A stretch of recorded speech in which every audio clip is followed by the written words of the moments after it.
Hi guys, thank you for joining me. This is chapter 1 of The Big Leap by Gay Hendricks with Trep Girls Book Club. All right, let's dig right in. So the author starts off in chapter 1 by inviting us, the readers, to make a commitment. So he's going to ask us these questions and then we're going to either dive in or say no thanks. And these are pretty crazy questions. Who would say no to this? So, for example, and I have to read off camera, pardon me, but am I willing to increase the time I feel good every day? Am I willing to increase the amount of time my whole life goes well all the time? Of course I'm willing to increase that, but aren't things out of my control? I mean, what happens if I break my foot or something? And so I said yes to these when I first read the book. I was like, yeah, of course I do. When I read the book again, I realized that these are really serious questions he's asking. Don't just flippantly say, of course I will. Now what's next? He's really asking if you're willing to take the time and the effort, the mental energy it takes. I have lost over 100 pounds in my life, and it's similar to that mental exercise where I have to ask myself this question in the middle of the day when I'm in the middle of a tempting moment or something like that. This book really reminded me that I'm a worry wart, like really an amazing worry wart. If I got paid for it, I'd be Oprah rich. I mean, I'm a really good worrier. Not proud of it. After reading this book, I'm much better. I have a lot more time on my hands to not worry. My health has improved. No joke, because of this book. So, all right, so we asked these questions and I just wanted to prepare you. I haven't read it before. Take these questions seriously and really think about if you are a worrier and if you have a lot of junk going on in your life right after something great happens, stop, pause, and take that time. So he's going to teach us how to do this, but I just wanted to share my story and let you know that it's not necessarily something to just gloss over really quickly and say, of course I will. I recommend really thinking about it. So anyways, he asks these questions, and then I want to get to this quote. I freaking love this quote. It is, if I cling to the notion that something's not possible, I'm arguing in favor of limitation.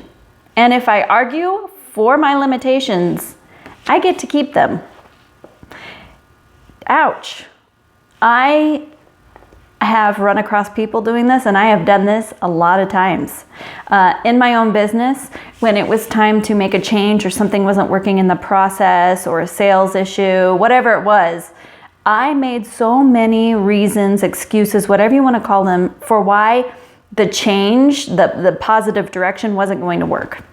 So, or it could be something in your personal life, like, for example, you need some extra money and you have a room in your house. So you could rent it out, but I don't want to rent it out. What if I rent it out to a murderer and da-da-da-da? Okay, so you are arguing for the limitation of not making that money, not being able to breathe for in between mortgage payments. And it's a hard change when you are basing a lot of it out of worry.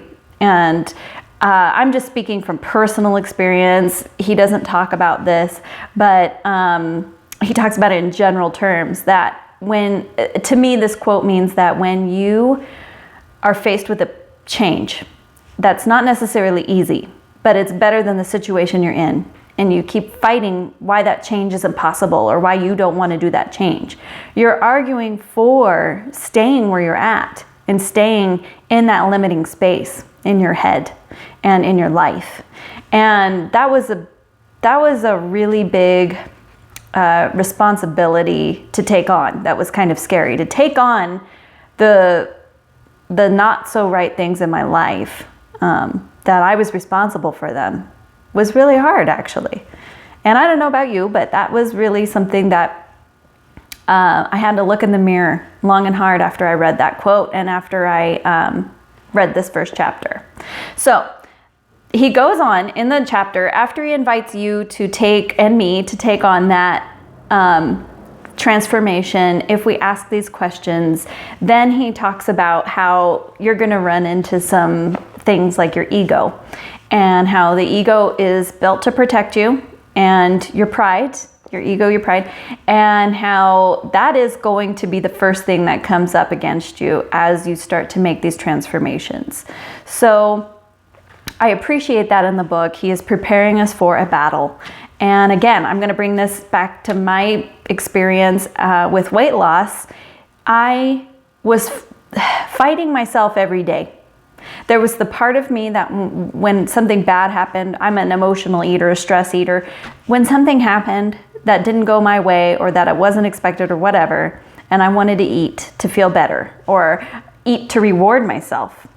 The other side of me, the side that wanted to grow, that wanted to change, that wanted to be better, just be happier. Because honestly, if I looked in the mirror, was I happy with where I was? If I was, then I wouldn't need to lose weight. But I wasn't happy. I knew I could be different. And so it was tough transformation. This book is similar. If you're addicted to worry, or you keep struggling with where you're at, and you know in your spirit that there's something better, that you were made for bigger things or better things, or you could just be happier without this hamster wheel of junk, it's going to be a bit of a fight. Your body, your mind is going to fight you a little bit on this, because it isn't just handed over easily. So in the first chapter, he talks about that. He talks about how this is not just some flippant little, yeah, I'm going to be happy all the time, just right now. You know, it is going to be something that you have to check in with your mind every day. It sounds a little nuts, but it's really important. So he gives a really good, it's a meaty chapter, but I'm going to just go over some main points, and then let's discuss in the comments. If you saw something else that you really liked in there, just please say so. But something that stuck out to me was, he says, one of the ways you can start to expand that happiness in your life is there something you're focusing on? And let's just pick relationships, because he does in the book. You have a relationship with somebody, and there's something going on, and you just focus on the negative. Well, if they only did this, or if they only did that, or we just need to fix this, just fix it. So you're focusing on the negative. And he recommends in the book to stop focusing on that, focus on the positive. Is there anything positive, anything that you can focus on? Now do it for a minute, do it for a few minutes, and really feel that in your heart and in your mind, and how your body reacts to it. Does it relax? Does your heart race? Or does it slow? Do you feel comfortable in your skin? Excuse me, I touched my microphone. And that was a really neat strategy that helped me a lot. I don't always do it, but I remember the other day I was walking in the neighborhood feeling good about my appearance. I was like, you're doing okay. You don't beat yourself up so much. You're not bikini ready, but that's okay. I didn't need to focus on the negative. Focusing on the negative is, you're not bikini ready. You got cellulite. Gross. That's not true. I look in my shadow, I see my shadow, and it's okay. I like the figure I see, I really do. And I was like, oh, okay, cool. So I started feeling good about it. And then I wanted to dwell there. And suddenly I started worrying about my son at school. No kidding, I am not joking, this happened. Out of nowhere, I was like, a car could crash into the building, and I was freaking out, and I was about to call the school. But I realized what had just happened. I was feeling good about something that I haven't felt good about in a while. My appearance, my own skin. And I was starting to relax and accept my skin and be like, you know what? You're okay, and you're alive, and things in your body are working, and just be happy. And I was starting to feel that kind of expansion in my chest, that hope, gratitude, those good vibes.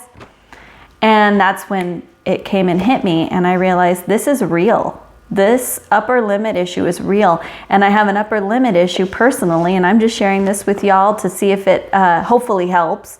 But that my upper limit problem has a lot to do with my appearance. It has a lot to do with my family and the issues I've gone through in the past.